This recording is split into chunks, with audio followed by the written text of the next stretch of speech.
Mi 11 Ultra இந்தியாவில் launch பண்ணியிருக்காங்க. 70,000 ரூபாய்க்கு லான்ச் பண்ணியிருக்காங்க.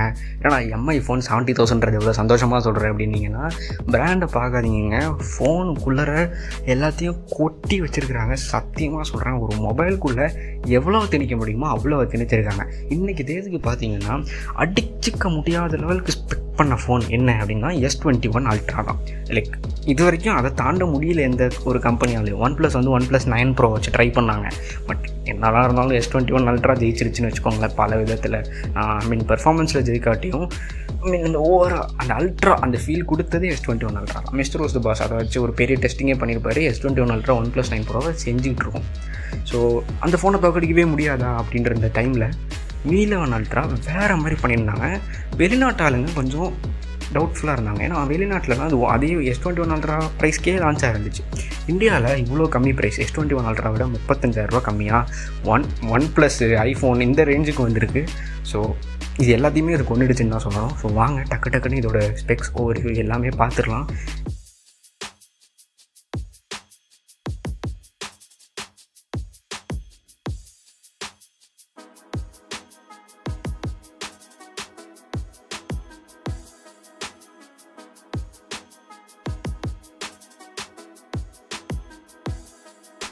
ஸோ ஃபர்ஸ்ட் பார்த்தீங்கன்னா இதோட இன்டர்னல்ஸ்லேருந்து ஸ்டார்ட் பண்ணுவோம். ஆப்வியஸ்லி இதில் Qualcomm Snapdragon 888 சிப்செட் தான் இருக்குது. ஸோ இந்த சிப்செட்டோட LPDDR5 RAM, UFS 3.1 ஸ்டோரேஜ், டிஃபால்ட்டாகவே ஒரு வேரியண்ட் தான் 12 GB RAM, 256 GB ஸ்டோரேஜ், இவ்வளோ தான் வேரியண்ட்டு. ஸோ ஸ்பெக்கு வந்து மேக்ஸிமம் ஸ்பெசிஃபிகேஷன் தான் கொடுத்துருக்காங்க. சாலிட் லிக்விட் கேஸ் மூணுத்தையும் வச்சு கூலிங் சிஸ்டம் ஒன்று பண்ணியிருக்கோம் அப்படின்னு சொல்கிறாங்க. இது எந்தளவுக்கு உண்மை எப்படி இருந்து தெரியல, பட் கண்டிப்பாக பண்ணியிருக்காங்கன்றது நல்லா தெரியுது. ஸோ ஸ்பெசிஃபிகேஷன் வைஸ் இதான். ஏன்னா இந்த ப்ரைஸில் இந்த ஸ்பெசிஃபிகேஷன் அது கொடுக்கணும் இல்லையா? ஸோ இப்போ நம்ம ஒன்று ஒன்றா பார்ப்போம். பார்க்க நான் அதை வந்து S21 Ultraவோட ஸ்லைட்டாக கம்பேர் பண்ணுறேன். ஏன்னா அது ஒரு 1 லட்ச ரூபா ஃபோன். இது அதை விட 30,000 ரூபா கம்மிக்கு எல்லா விதத்துலையும் அதிகமாக இருக்குன்றது உங்களுக்கு தெரியணும். MIன்ற ஒரு பிராண்டுக்காக நீங்கள் வந்து 70,000 ரூபா வேஸ்ட் அப்படின்னு நினச்சிடக்கூடாது. ஸோ அதான் சொல்ல வரேன், பாருங்க. ஸோ இப்போ பார்த்தீங்கன்னா நெக்ஸ்ட்டு நம்ம டிஸ்பிளே பார்ப்போம். டிஸ்பிளே பார்த்தீங்கன்னா ஒரு 6.8 இன்ச், ஓகேவா?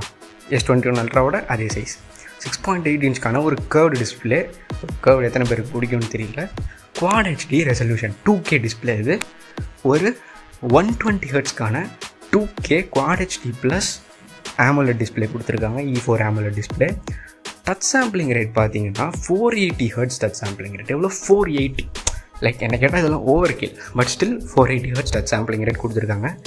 அதேமாதிரி ஒரு வேரியபிள் ரிஃப்ரெஷ் ரேட் பேனல் தான் நமக்கு தேவைக்கேற்ற மாதிரி ஸ்விட்ச் ஆகும். ஸோ இப்போ நம்ம வந்து இது HDR10+ certified, Dolby vision support இருக்குது. ஸோ தரம் மேக்ஸ்ட் அவுட்டான பேனலுங்க, அவ்வளோதாங்க. ஸோ இப்போ நம்ம இது S21 Ultraவோட கம்பேர் பண்ணி பார்க்கலாம். S21 Ultraலையும் அதே 6.8 இன்ச் ஸ்க்ரீன் தான், அதே 120 ஹெர்ட்ஸ் வேரியபிள் ரிஃப்ரெஷ் ரேட் தான், அதே 2K டிஸ்பிளே தான். வேறு என்ன? டச் சாம்பிளிங் ரேட் வந்து S20 Ultraவில் கொஞ்சம் கம்மி, 240 ஹெர்ட்ஸ் தான்.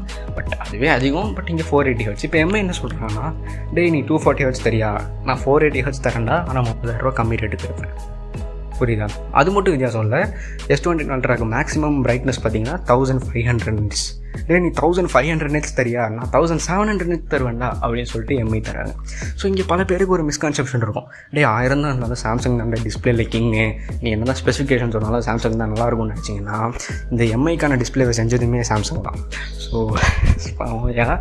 இப்போ பார்த்தீங்கன்னா நம்ம டிஸ்பிளே பார்த்துட்டோம். டிஸ்பிளேலையும் இதான் இப்போ கிங்குன்னு தெரிஞ்சு போச்சு. இது தாண்டி நல்ல டிஸ்பிளே இல்லையான்னு கேட்டிங்கன்னா இருக்குது. எக்ஸ்பீரியா ஃபோன்ஸ்லாம் பார்த்தீங்கன்னா ஃபோன்லேயே 4K டிஸ்பிளே தராங்க. பட் அது தேவையில்லை. அத்தினோண்டு ஃபோனில் 4K கண்டென்ட்டே தெரியாதுன்னு வச்சுக்கோங்க. ஸோ அப்படி இருக்கும்போது இது இருக்கிறதுலே மேக்ஸ்ட் அவுட்டான ஒரு டிஸ்பிளே 70,000க்கு. நெக்ஸ்ட் பெர்ஃபார்மன்ஸ் பார்த்தாச்சு, டிஸ்பிளே பார்த்தாச்சு. இப்போ நம்ம வந்து கேமராஸ் பார்ப்போம். இங்கேயும் செஞ்சுட்டாங்க. ஃபர்ஸ்ட் ஒரு 50 MPக்கான எவ்வளோ 50 MPக்கான ஒரு ப்ரைமரி சென்சார் கொடுத்துருக்காங்க. இது வந்து சாம்சங்கோட GN2 சென்சார் யூஸ் பண்ணுது. ஸோ இதில் என்னடா வந்து உனக்கு பெருசாக வித்தியாசம் தெரிஞ்சிச்சு? சாம்சங்கில் வந்து 108 MP இருக்குது அப்படின்னு கேட்டிங்கன்னா, mega pixels does not matter. சீரியஸாக சொல்கிறேன், சென்சார் சைஸ் மேட்டர்ஸ், அந்த பிக்சல் சைஸ் மேட்டர்ஸ், இதெல்லாம் தான் முக்கியம். ஸோ அது 108 MP சென்சாராகவே இருந்தாலும் அங்கே கேலக்ஸி S21 இந்த 50 MP சென்சாரும் ஒரு சாம்சங் சென்சார் தான். இந்த சென்சார் சைஸ் பார்த்திங்கன்னா 1/1.12 இன்ச். ஸோ இதை பற்றி உங்களுக்கு புரியலன்னா, கிட்டத்தட்ட இந்த சென்சாரோட சைஸ் கிட்டத்தட்ட 1 inch sensor I mean point and shoot கேமராஸில் உள்ள சைஸுங்க கிட்டத்தட்ட அது. ஸோ அவ்வளோ பெரிய ப்ரொஃபஷனல் கேமராஸ்குள்ளே போடுற சென்சார்ஸை ஃபோனில் போடுற லெவலுக்கு அவ்வளோ பெரிய ஒரு சென்சாருங்க. ஸோ முடிஞ்சிருச்சா, ஸ்மார்ட் ஃபோன் மார்க்கெட்டில் இருக்கிறதுலே பெரிய சென்சார் தான். ஸோ ஆப்வியஸாக உங்களுக்கு அந்த டெப்த் ஆஃப் ஃபீல்டு, அந்த நீங்கள் லேமன்ஸ் டேர்ம் எல்லாருக்கும் புரிகிற மாதிரி சொல்லணும்னா இந்த டிஎஸ்எல்ஆர் எஃபெக்ட்னு சொல்லுவாங்க, அந்த பின்னாடி பிளர் ஆகுது, அதெல்லாம் அந்த டெப்த் சென்சார்லாம் தேவையில்லை, தானாகவே நடக்கும். கிட்டத்தட்ட எல்லா ஆப்ஜெக்ட்டுக்குமே நடக்கும். எவ்வளோ தூரமாக இருந்தாலும் ஓரளவுக்கு அது அந்த டெப்த், அந்த ஷேடோ டெப்த் ஆஃப் ஃபீல்டுன்னு சொல்லுவாங்க, அது உங்களுக்கு இருக்கும். அதேமாதிரி பார்த்தீங்கன்னா கிளாரிட்டியாக இருக்கட்டும், எல்லாமே இருக்கட்டும், தாறுமாறாக பண்ணியிருப்பாங்க. ப்ரைமரி சென்சார் இதை அடிச்சிக்கவே முடியாது, அதான் நான் சொல்ல முடியும். சாஃப்ட்வேர் ஆப்டிமைசேஷன் நல்லா இருக்கணுமே அப்படின்னு கேட்டிங்கன்னா ஆப்வியஸாக நல்லா தான் இருக்குது. நிறையா கேமரா டெஸ்ட்லாம் வந்திருக்கு, நீங்கள் போய் பார்க்கலாம். ஐ மீன் என்ன தான் இருந்தாலும், என்ன தான் இது எம்ஐன்ற இந்த கம்பெனியாக இருந்தாலும், இது அவங்களோட டாப் எண்ட் ஃபோன். ஒரு சாம்சங் ஃபோனை, ஒரு S21 அல்ட்ராவை அழிக்கிறதுக்காக செஞ்ச ஃபோனு. ஸோ அவங்க இந்த ஃபோனுக்காக கஷ்டமாக ஏதாவது பண்ணியிருப்பாங்க இல்லையா? So they have done it. So வேறு என்ன அப்படின்னு பார்த்தீங்கன்னா, ஒரு 48 MP ultra wide sensor. So இந்த 48 MP சென்சார் பார்த்தீங்கன்னா நம்ம பழைய நண்பர் சோனி IMX586. ஸோ இந்த சென்சார் என்னடா OnePlusல உள்ள வைட் ஆங்கிள்லாம் இன்னும் நல்லா இருக்குமே அப்படின்னு கேட்டிங்கன்னா, எஸ், OnePlusல கொடுத்துருக்க வைட் ஆங்கிள் சென்சார் நல்லா தான் இருக்குது, சாம்சங்கில் கொடுத்துருக்க வைட் ஆங்கிள் சென்சார் நல்லா தான் இருக்குது. பட் வைட் ஆங்கிளோட மெயின் யூஸ் என்ன? அது எவ்வளோ வைடாக இருக்குன்றது தானே.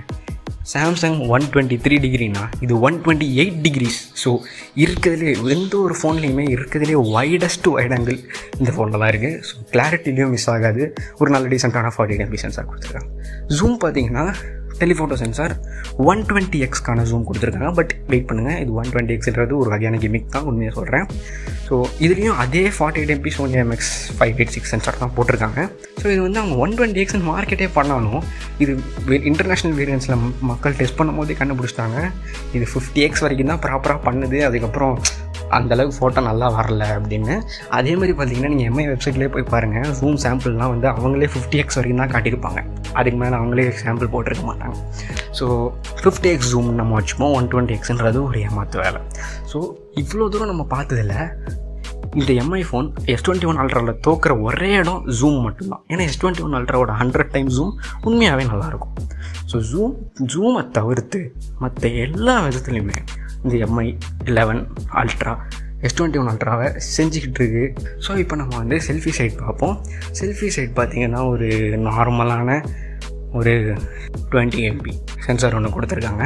ஸோ இது வந்து அந்த லெவலுக்கு இல்லை, இதுவும் தான் S21 அல்ட்ரா லெவலுக்கான செல்ஃபி சென்சார் இது கிடையாது. பட் வெயிட் இருந்தால் உங்களுக்கு இந்த காசு கொடுக்குறதுக்கு செல்ஃபி வேஸ்ட்டா அப்படின்னு கேட்டிங்கன்னா கட்டையவே கிடையாது. ஏன்னா இந்த ஃபோனோட பின் கேமரா இருக்குது பார்த்தீங்களா, அதுக்கு பக்கத்தில் ஒரு குட்டி டிஸ்பிளே இருக்குது. எம்ஐ பேண்ட் 5 ஒன்று வந்துச்சுல, அந்த வாட்செல்லாம் மிஞ்சி போச்சான். அதனால் அந்த வாட்சில் உள்ள டிஸ்பிளே ஒரு ஃபோனுக்கு பின்னாடி போட்டாங்க. ஸோ இந்த டிஸ்பிளே நீங்கள் டைம் பார்த்துக்கிறதுக்கு யூஸ் பண்ணிக்கலாம், இல்லை ஏதாச்சும் டெக்ஸ்ட்டு மோட்டிவேஷனல் கோட்ஸ்லாம் எழுதி வச்சுக்கலாம். இதெல்லாம் விடுங்க, நோட்டிஃபிகேஷன் வரும், கால் அதுலேருந்து அட்டன் பண்ணலாம். எல்லாத்தையும் தாண்டி அதை ஒரு குட்டி கேமராவாகவே வச்சுக்கலாம். ஐ மீன் பின்னாடி உள்ள இவ்வளோ பெரிய சென்சார்லேருந்து நீங்கள் எக்ஸ்ட்ரீம் ஹை குவாலிட்டி செல்ஃபிஸ் எடுக்கலாம். ஏன்னா பேக் கேமரா வச்சு செல்ஃபி எடுக்கிறதுல என்ன கஷ்டம்? ஏன்னா நம்ம மூஞ்சி நமக்கே தெரியாது, நம்ம போடுற போஸ்ட் நமக்கு தெரியாது. பட் பின்னாடி ஒரு டிஸ்பிளே இருக்குது, சின்ன டிஸ்பிளே தான், பட் ஸ்டில் யூஸபிள் இல்லை. ஸோ அதை வச்சு நீங்கள் ஒரு செல்ஃபி எடுத்தால் that's literally the best selfie in the world. So அப்படி இருக்கும்போது செல்ஃபி சென்சாரை குறை சொல்லணும்னு எனக்கு தோணலை. ஸோ கேமராஸ்லேயும் பின்னிட்டாங்க. இப்போ நம்ம டிஸ்பிளே பார்த்துட்டோம், கேமரா பார்த்துட்டோம், பர்ஃபார்மன்ஸ் பார்த்துட்டோம், எங்கடா அப்படின்னு பார்த்தீங்கன்னா பேட்டரி வருவோம். ஸோ S21 அல்ட்ராவில் 5000 mAh பேட்டரி கொடுத்தாங்களா?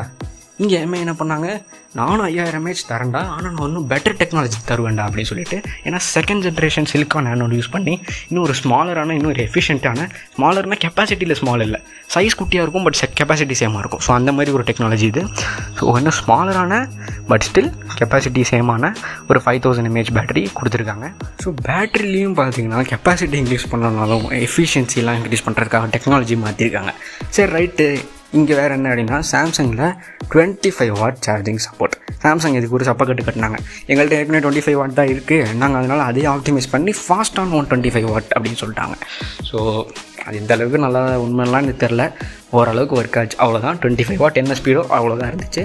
பட் இங்கே நமக்கு என்ன தராங்கன்னா 67 watt. இப்போதைக்கு இண்டஸ்ட்ரியில் ஃபாஸ்டஸ்ட்டு தான். 65 watt OnePlus கொண்டாந்தாங்க, 66 watt வந்து ஹுவாவேவும் ஐக்கூவும் கொண்டாந்தாங்க. நம்மளால் ஒரு ஸ்டெப்பு மேலே போய் 67 watt, 67 watt wired charging, 67 watt wireless charging. So 67 watt wireless charging நீங்கள் எம்ஐட்டேருந்து வாங்கினீங்கன்னா வயர்லெஸ்லேயும் அதே ஸ்பீடில் சார்ஜ் பண்ணிக்கலாம். மேக்ஸிமம் அரை மணி நேரம் தான் டைம் ஆகும் சார்ஜ் பண்ணுறதுக்கு. ஸோ சார்ஜிங் பேட்டரி ரேஸ்லேயும் எம்ஐ தான் ஜெயிச்சிருச்சு S21 Ultra விட. இன்னும் வேறு என்னங்க இருக்குது? எதுவுமே இல்லை. கேமரா, டிஸ்பிளே எல்லாமே பார்த்தாச்சு. பில்ட் குவாலிட்டி இருக்குது கடைசியாக, அதுலேயும் எம்ஐ தான் ஜெயிக்கிறாங்க. எப்படிடா எப்படி அப்படின்னு கேட்டிங்கன்னா, இந்த ஃபோனோட மெட்டீரியல் என்னென்னு கேட்டிங்கன்னா செராமிக். இப்போ நீங்கள் பார்த்தீங்களா ஒரு ஃபோட்டோ, அதில் என்ன மெட்டீரியலோ அதே மெட்டீரியல் தான். ஏன்டாடே இதுதான் கிராக் ஆகிடுமேன்னு கேட்டிங்கன்னா, அது ஃபோன்லலாம் வச்சா கிராக் ஆகாது. இது ஒரு தின் லேயர் ஆஃப் செராமிக் தான். பட் செராமிக்குன்னா இது ப்ரீமியமாக இருக்குமான்னு கேட்டிங்கன்னா இல்லை, ஃபோன் ஸ்ட்ராங்காக இருக்கும். மாதிரி இருந்தாலும் ஃபிங்கர் பிரிண்ட்லாம் ஸ்மட்ச் ஆகுது. பட் ஒரு ஃபிசிக்கலாக பார்த்தீங்கன்னா ஃபோன் இது ரொம்பவே ஒரு ஸ்ட்ரக்சரலி ப்ராப்பரான ஸ்ட்ராங்கான ஒரு ஃபோன் தான். இந்த ஃபோனோட நெகட்டிவ்ஸ்னு எதுவும் இருக்கா அப்படின்னு கேட்டிங்கன்னா ஏன்னா இந்த ஃபோன் பார்த்தீங்கன்னா பயங்கரமான வெயிட். ஃபஸ்ட்டு 250 grams தாண்டிடுது, 1/4 kilo தாண்டி போயிடுது வெயிட். Second, camera pump. இவ்வளோ பெருசுக்கு அந்த ஃபோனை அந்த கேமரா பம்ப் வச்சு தொங்க விடலாமா? அவ்வளோ பெருசுக்கு ஒரு camera pump, world's largest camera pump. So அது உங்களுக்கு பிரச்சனையாக தெரிஞ்சதுன்னா பிரச்சனை. மற்றபடி பார்த்தீங்கன்னா டூவல் ஸ்பீக்கர்லேருந்து டிஸ்பிளேலேருந்து மல்டிமீடியாவுக்கு கிங்காக இருக்குது. பர்ஃபார்மன்ஸும் பார்த்தீங்கன்னா 8088 சிப்செட்டால் அங்கேயும் ஒரு கிங்காக நிற்கிது. எல்லாத்தையும் பார்த்து கேமராஸ்னு வந்தாலும் S21 Ultra இருக்கிற கிங்கையே தோக்கடிச்சு புது கிங்காக இங்கே வந்து நிற்கிது. கடைசியில் எங்கே வந்து விழுது? ப்ரைஸ் தான் வந்து விழுது. இவ்வளோவும் பண்ணிவிட்டு S21 Ultra விட 36,000 சீப்பாக வந்து நிற்கிது. ஸோ இப்படி இருக்கும்போது இந்த ஃபோனை அடிச்சுக்கிறதுக்கு இண்டஸ்ட்ரியில் வேறு எதுவுமே இல்லை. யார் வேணால் என்ன வேணால் சொல்லட்டும். இந்த ப்ரைஸில் உள்ள ஐஃபோன்ஸ்லாம் கம்பேர் பண்ணிங்கன்னா அந்த ஐஃபோன்ஸ் ஒன்றுமே, ஆப்பிள் யூசர்ஸ் டென்ஷன் ஆகாதீங்க, ப்ராப்பராக நீங்களே யோசிங்க. அந்த ஐஃபோனில் எதுவுமே இல்லை இந்த ப்ரைஸ்க்கு. அதேமாதிரி இந்த ப்ரைஸ்க்குள்ள OnePlus, நான் வந்து ஒரு ப்ரீவியஸ் OnePlus ஃபேன், சீரியஸாக சொல்கிறேன். OnePlus 9 Pro is freakingly good phone, I accept. But Mi 11 has just killed it. அதான் என்னால் சொல்ல முடியும். 3 ஃபோன்ஸ் இந்த Mi லான்ச் பண்ண Mi 11X, 11X Pro, 11 Ultra மூணுமே எல்லா ரேஞ்சில் உள்ள ஃப்ளாக்ஷிப்பையும் செஞ்சிருச்சு. இனி இதை செய்கிறதுக்கு எதுவும் ஃபோன் வந்தால் தான் உண்டு. ஸோ தேங்க்ஸ் லாட் ஃபார் வாட்சிங்.